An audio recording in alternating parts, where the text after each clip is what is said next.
ambassadors, actually 4 of them. The American ambassador, Meg Whitman, the British Chargé, and the Danish ambassador, as well as the representative of the United Nations community in Nairobi. In fact, at UN offices, the very high-ranking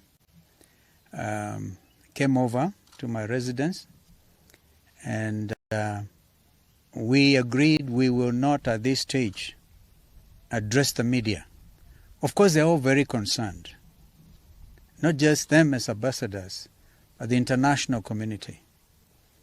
The story of peaceful demonstrations turned violent by the police have received international visibility.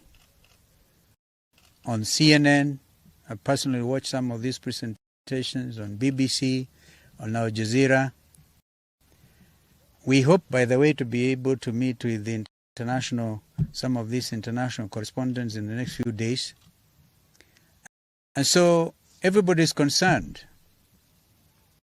And so, Steve, I hope I've answered your question, but we are saying, what sense does it make to meet with people who are already committing acts of genocide?